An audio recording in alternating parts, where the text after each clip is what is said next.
So here's something that genuinely messed with my head when I actually sat down and thought about it. Almost everything Gen Z was taught about money, not just by parents, but by schools, by the system, by pretty much every adult in the room, is built around a world that no longer exists. And I'm not saying that to be dramatic. I'm saying that because when you actually look at the numbers, the math straight up doesn't work the same way it did 30 years ago. And nobody is really admitting that out loud. Like, we were handed this playbook. Go to school, get a degree, land a stable job, save a percentage of every paycheck, invest in your 401k, don't buy lattes or whatever, and slowly, over 40 years, you'll be fine. And if you're in your 20s right now and you've actually tried to follow that playbook seriously, you probably already know something feels off. It's not that you're bad with money, it's that the advice was designed for a completely different economy. There was this unspoken agreement for a long time in America, and honestly in most developed countries. Work hard, show up, be productive, and the system will take care of you. Not in a handout way, just in a your effort will translate into a stable life kind of way. That was the deal. And for a while, it held up.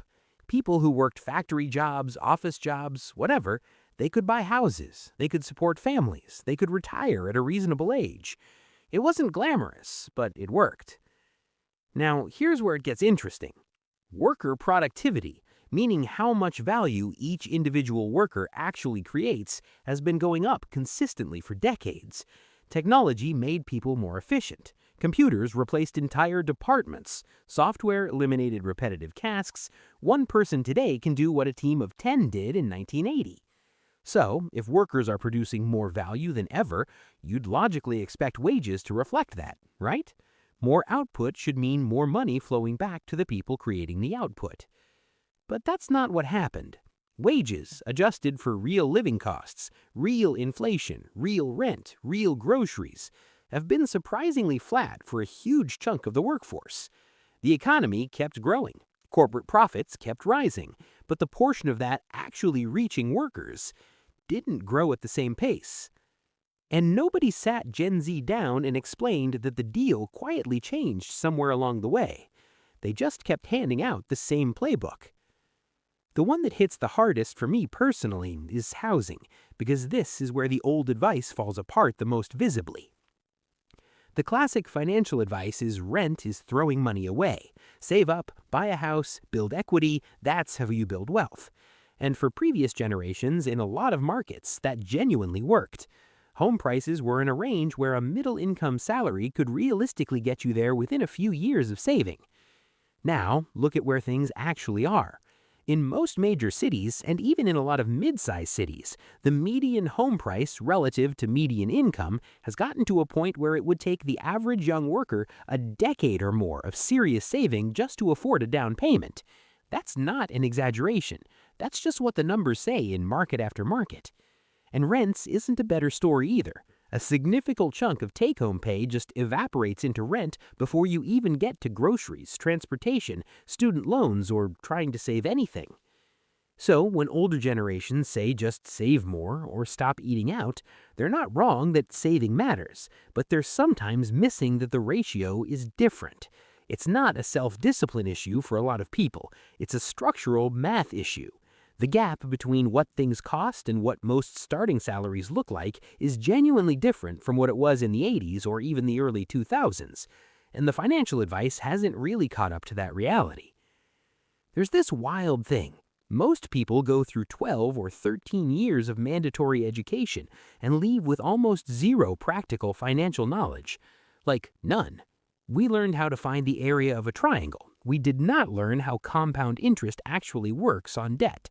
We did not learn what a credit score is calculated and why it matters. We did not learn what an index fund is, or a Roth IRA, or what the actual difference between a W-2 and a 1099 means for your taxes. The basics, the stuff that directly affects your financial life starting the second you're an adult. Almost none of it gets covered in a serious way. And then the system turns around and says Gen Z is financially irresponsible. Like, okay, but you handed someone a car and never taught them how to drive, and now you're confused that they're crashing.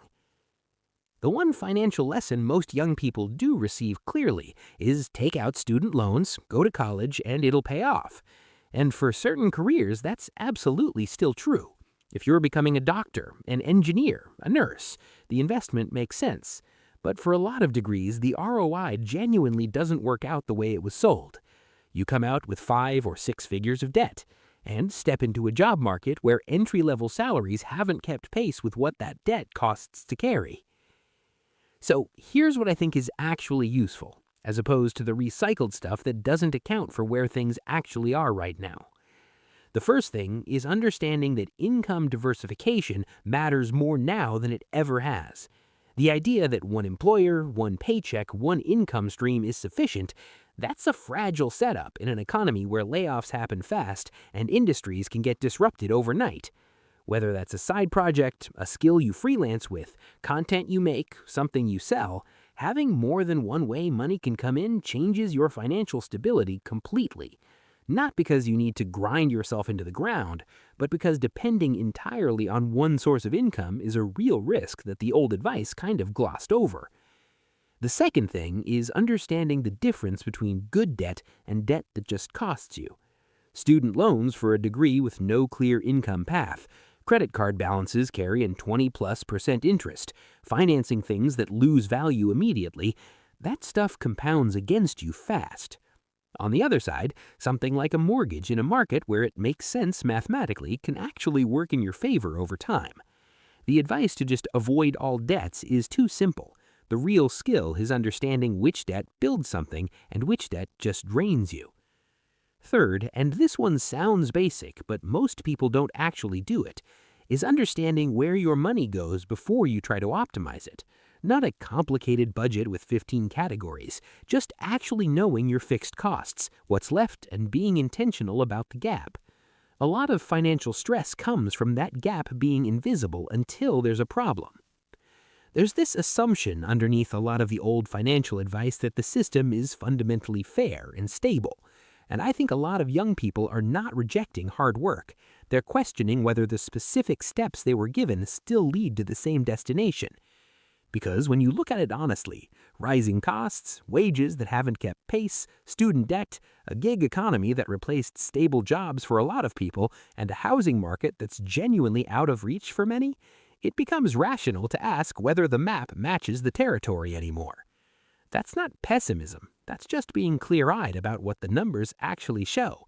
And the people who figure out their own version of financial stability in this environment, whether that's through a trade, a business, content creation, investing early in index funds even with small amounts, or living somewhere the cost of living makes more sense, they're not doing it by following a script that was written for a different era.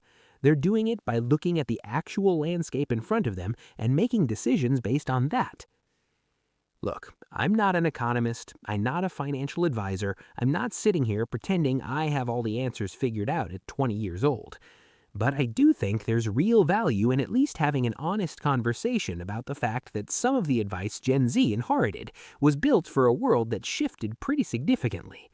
And the people who are going to navigate this best are probably the ones who aren't just blindly following rules that were written before they were born, but are actually looking at the real numbers in front of them and building something that actually makes sense for right now. If you want me to go deeper on any specific part of this, like the investing side, the debt side, whatever, just let me know in the comments. But yeah, that's everything for today. I'll see you in the next one.